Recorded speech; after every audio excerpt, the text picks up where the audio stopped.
Yo, what's up?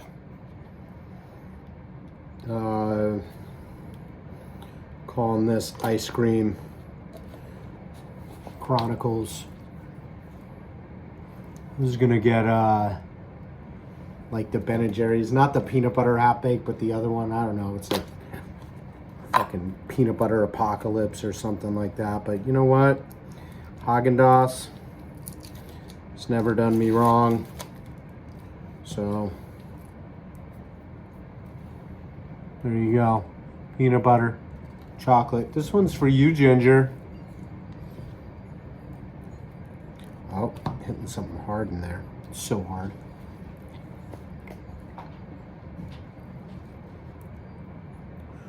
I actually had this Tillamook makes theirs. It's just chocolate ice cream with these thin like slivers peanut butter in them, and they just melt.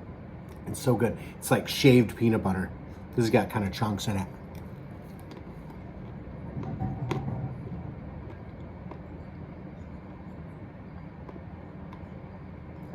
That is pretty fucking good. So, week 4.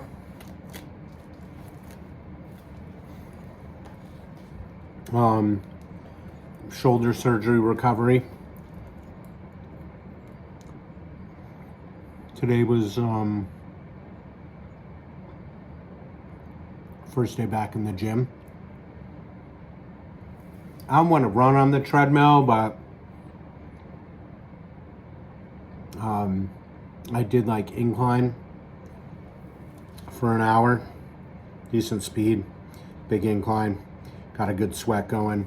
These things wash, but I got a second one.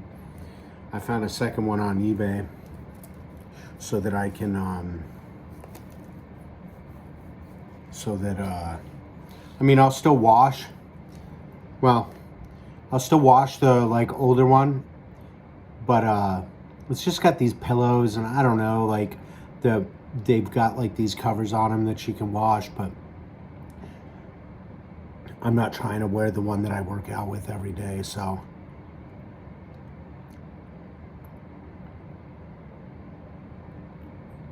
I did the back extension things where you like, where it holds you like under your thighs and you're like this. A lot of times you'll see people with weights and shit. Fucking don't need weights. I do mine and I hold them at the top. I do that. I grabbed like a kettlebell like here and I was doing squats. I did the machine that's like the gyno machine where you squeeze it and then you go in and you go out. I did sit-ups with my feet under a bar. It's generally all right, but this kind of tenses up, which you don't want, so maybe I'll skip that. I put on a few pounds, been taking care of myself. Pretty much all I can do is like these slide, you like have to do these like kind of slide exercises where you're like this with your body. You don't want to push, but you do like that. And then like same thing, like out to the side and you like lean in. They're called table slides.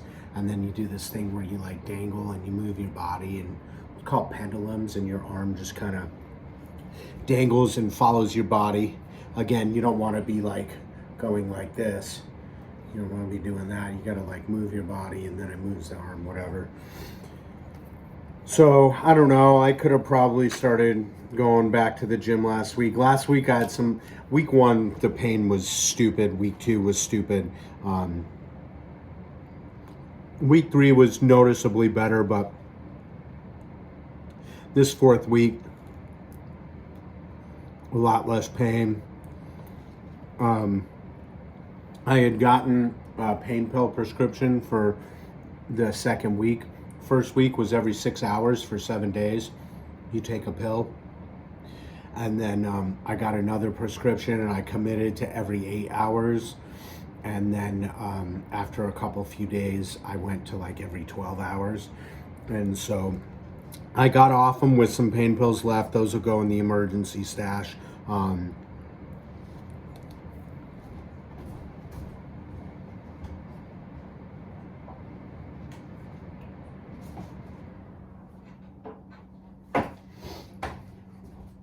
This thing's cool. It like, well, I'm not gonna put it on, but it wraps around your whole shoulder and your bicep. And it's got like room for water to move through it. And it hooks up to this little like mini cooler and circulates water. That thing's awesome. Like any soreness, I've been able to just take Tylenol and that, because he doesn't want me to take Advil, because Advil and Aleve, anti-inflammatories, cut down blood flow, and you want blood flow because they shave the bone down and they anchor the tendon down to the bone, and the bone and tendon grow together. The bone grows over it, so you want max blood flow. But anyway, Tylenol and that thing, money, like before bed, like I'll get it all going. And like the coolness of it like triggers you to go to sleep. It's really nice. So there's that. So with the pain thing, I could have gone back last week to the gym, but I don't know. I'd hike, but there's a little bit of snow on the trail I'd like to go on, and last thing I need is like if I'm hiking or walking down, like normally I kind of run up and then I run down. Obviously I wouldn't run down because I don't want to like hit, up and down and like it shakes the shoulder. You don't want that. But I'm afraid like I'll hit a rock and go forward, which my core can save me, but your muscle reaction is to throw both hands out. Like even if your core saves you on a fall, like you don't notice, but your hands go out. And so like, what's a good example? Like if I drop something on the ground, I've gone to grab it with this arm and it fucking hurts. Like you don't want to be doing that.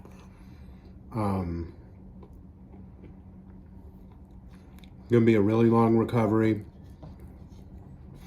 I'll be out of the sling. 6th week is my last week. I'm going to see my girlfriend at the end of the month, so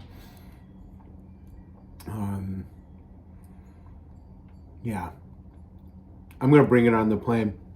That way I don't have to feel like a douche when I'm like, yo, can somebody help me get this carry-on up above? No, maybe I'll do that thing where you check in right before the plane to save overhead space, or like give us your bag, we'll check it. So that's pretty much all that's going on there.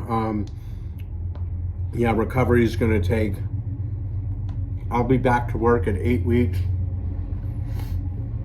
My real PT doesn't start till week 7. Yeah, I'll go back to work week 7, week 8. So week 9, I'll be back to work. And PT is going to be fucking gnarly. They're saying 4 to 6 months to where I can move this arm like up and like weight bearing and shit like that. I can normally do stuff, you could do stuff like this, but I had bicep tendon reattachment. They cut it and reattach it down here. So you gotta kind of be careful there. It did get sore because I had used it a little bit 2 days ago. There was a clog down in the basement, the washer, like the drain thing was overflowing. Roto-Rooter came out, they got it taken care of, but they took the cap off and a little bit of sewer water came out. So that's got to get cleaned up. It wasn't too bad. There's no carpet or anything down there, but landlord's gonna have a cleaning person clean it. So I had to move all my shit, all my tools, so many fucking tools and shelving and shit. And so I took care of that. I had a friend come over and he did most of the work. Awesome friend, shout out Isaac. But I still carried a couple things like this that I probably shouldn't have. If my girlfriend sees that part, she's gonna fucking kill me.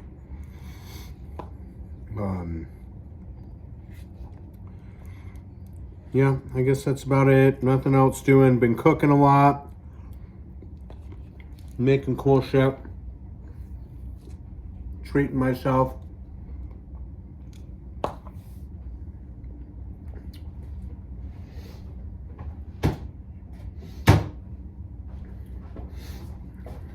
Relationships. Long distance. Oh, by the way, my sister took me to my appointment and picked me up and absolutely fucking babied me for a week, like goated. My sister went full mom mode. Fucking amazing. So fortunate. Love you, sis. The best.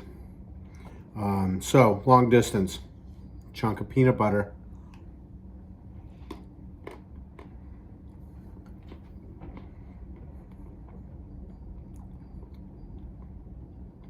Really quick before I talk about that. On like the 4th or 5th night, my brother-in-law is like, I'm going to go get ice cream at the store. You want some? And I'm like, sure. And I said chocolate peanut butter. He's like, gross, dude, whatever. And so he got a gallon for him and for my sister and for himself. I only ate it that one night. So good. Tillamook chocolate peanut butter. If you haven't had it, like, it's so good. I don't know if you get Tillamook anywhere other than West Coast, but I caught him second night after dinner. He was housing that shit, and he's like, okay, this shit is pretty good. I'm like, what's not to fucking like, dude? They make a peanut butter and jelly ice cream, like with some strawberry ribbons in it. Yo. Somebody had to have made it. There was one brand, I've only seen it once, that did a churro ice cream. Oh, fuck. Like chunks of churro dough. And also, if you ever get a chance to get Haagen-Dazs banana, I think there's like plain banana or banana walnut. It's so good. Haven't had that in forever. Only had it like once or twice. Long distance relationships. Not for everybody. They're not for almost anybody at all, actually. For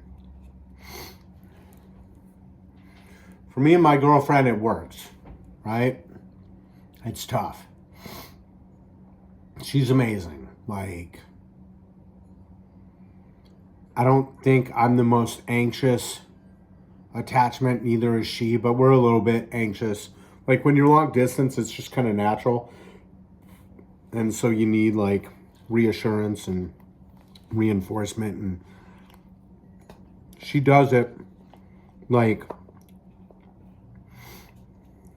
9 out of the 10 times that I've been worried about something, it was me. Like, it wasn't her. So, God damn it. Massive chunk of peanut butter. All right, dude, that's going to have to just get eaten on its own. I can't eat that live. Look like a piggy. I'm already a piggy. Reassurances, affirmations, like, you got to be able to do that. Like, you got to have intimate time. You got to have, like, we do, like, date nights with shows and shit like that. We watch a show, like episodes of a show or a movie.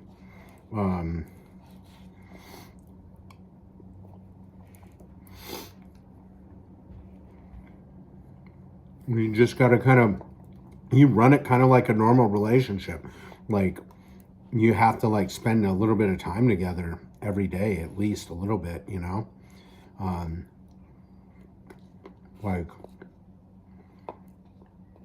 But when you're doing all those affirmations, like, it really sinks in. And I don't know, it becomes like, okay, now we have to see it through. Like, just to, like, have some integrity according to, like, what you say. Kobe, still got it. Because you're saying all these things to someone, and I don't want to be full of shit. But besides the fact, like, I love this woman so much. And it just, I don't know, it helps it all to, like, sink in, you know? So, yeah. Definitely not for everyone. You gotta be tough. If you're, like, jealous, super anxious, if you've got, like, disassociative commitment or whatever, or attachment, like, it's not happening. Like, you're not doing it. And, you know, you gotta be, two people gotta be ready for it. You gotta be ready for it at the same fucking time.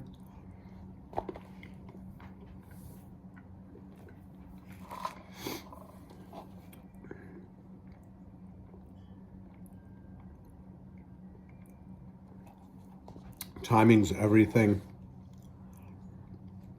And you can't fuck around with that either. Like, timing's like a force.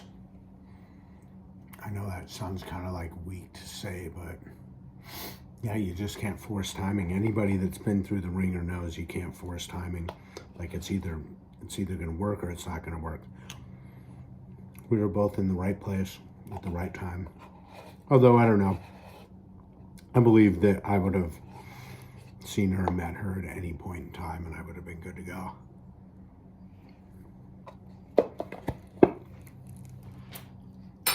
So that's nice. That's going to bounce out. Yeah, I knew that was going to fucking happen.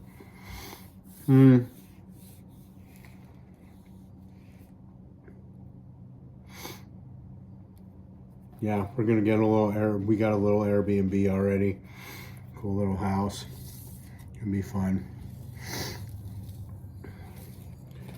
A little chitty bang bang, you know what I mean? Everybody needs that, man. All you fucking people on Substack that can't get laid. Go fucking get laid, for fuck's sake. Get a hooker, anything. My God, don't get a hooker.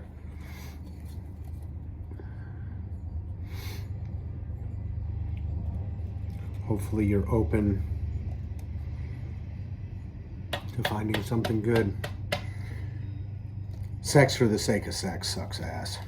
I've never gotten anything out of it personally, but I've tried. Thought it would be cool. Not cool. Gotta have a connection with somebody. Sex is way better when you got a connection with somebody. When you have a real good connection. Fuck.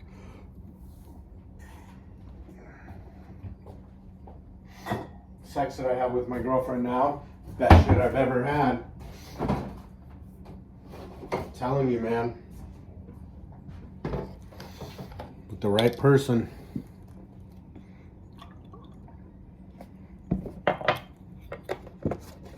Hold up.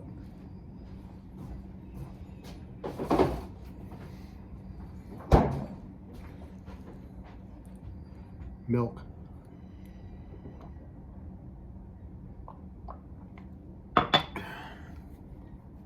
People in restaurants, oh, I have a fucking dairy allergy. Do you? Well, it's an intolerance. Well, you know, if I slam glasses of milk all day, I'm gonna fucking probably shit myself too. But sometimes it's worth it.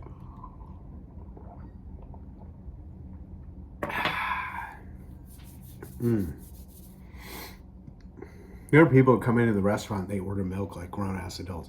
Nobody's trying to fucking order milk out at dinner. What are you, 5? Come on. You make chocolate milk? No, bro, I can't make chocolate milk. What's this look like? Fucking Dairy Queen? Yeah, man, long distance. Because I know a lot of people on Substack. Everybody's distance. And I know a bunch of people that have fucking tried it. I don't know anybody that's been successful. Long distance on Substack. I don't know anybody. Well, I've been successful long distance, but do I have any friends successful long distance? I don't know. I doubt we're a 1-on-1, but she's pretty fucking cool, though. She is a 1-of-1. And you only get one of this guy, so maybe that's it. Maybe stop being a fucking tool, getting in line with everybody else. Be your own shit, man. Be a fucking rebel. Take charge of your life, man. Look where you're going. Just kidding. Yeah, it takes a lot of work. But the other thing is, like with long distance, you know, if you have goals and like it's important to, like, I used to think in the beginning, I don't want to jinx it. I don't want to talk about the future. But now talking about the future and what we want to do, that's what fucking keeps us going, right? Or else you're just going through the same daily grind and nothing's changing. You got to be working towards some goal. You want to get married. You want to fucking move here. You want to do this. Ooh, fucking, I've looked at houses with her. I'm buying a fucking house right now. Can't qualify for the house I want on a single income. I need 2 incomes, you know, but we started like looking at houses and she's like, ooh, I like that kitchen. And I'm like, yo, this fucking, you know, look at this one. It's got a workshop and it's got a nice fucking backyard. And, you know, we're fucking way far out. We're at least a year out from like her moving out here, maybe more, probably more. But that's the shit you got to do. Like, you got to dream a little dream, man. Sounds cheesy as fuck, but that's the way to do it, you know? And so there's just all sorts of shit that we do that, like, keeps us alive and keeps us going. But, you know, it's the right people at the right time. And it's like, it wasn't like, it was never a struggle. We went through like one part where she didn't think I was for real and judged me like, all you motherfuckers, I was some slutty fuck boy. Maybe I still am, and nobody knows.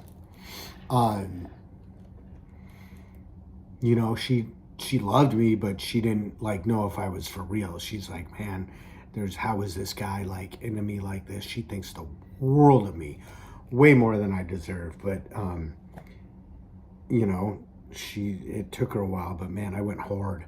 And fucking, you look at some of the shit I wrote, like I was fucking inspired, you know, and I was like showing her this writing and shit like that, you know. I was like, you know, before I'd like post it on Substack or whatever, you know, I'd show her, and she knew what was up. It was just hard for her brain to catch up that there was somebody that was gonna like love her that much the way I do. And yeah, I knew it though. Like, I used to be like, fuck, I don't want to be caught in this fucking, now I'm in this relationship and now I have to do all these things and it's a whole fucking like to do to like be in love or be in a relationship and be a significant partner. And it was always like, fuck, like, and I would say shit. I would say loving things to a woman, and in the back of my head, I'm like, how am I going to back that shit up? How am I supposed to do this for a lifetime? Now I can do it. Now I can see it. Like, now I can see that finish line at the end of life. So, gotta marry this one. Definitely.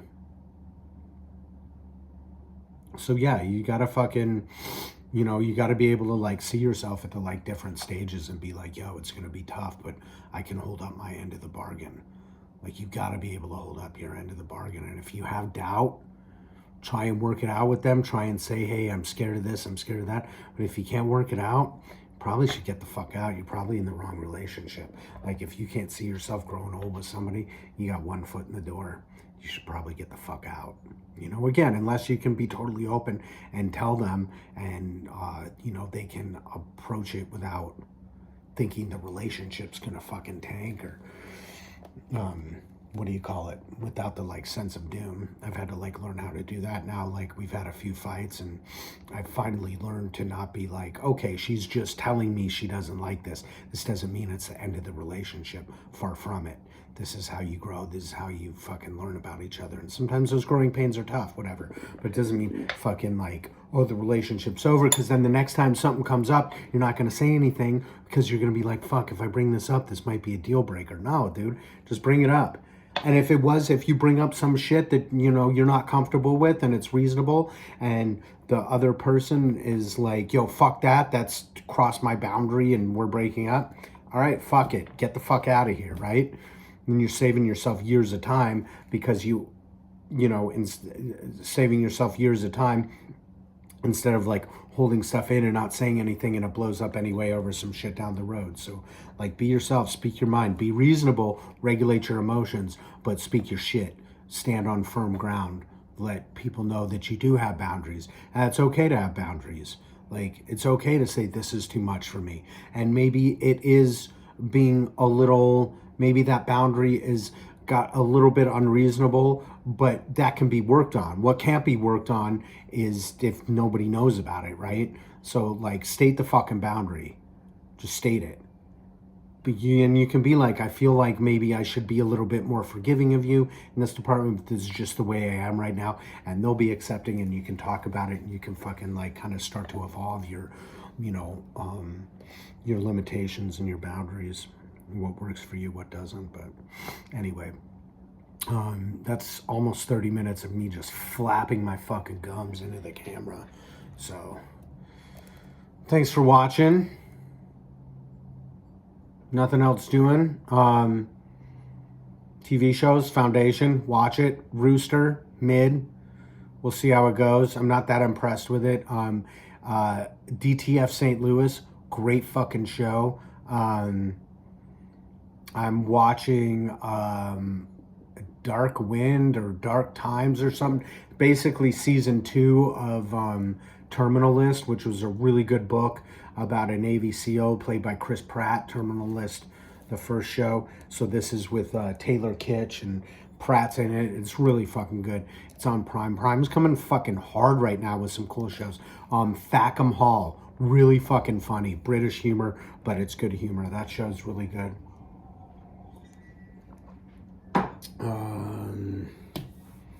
Yeah, that's about it.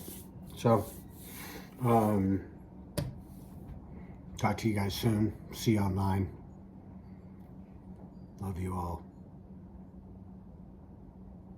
Thanks for fucking checking my shit out. I don't know why you motherfuckers check my shit out. It's so fucking lame. Fucking fish hooked all of you. Fucking gotcha. Later.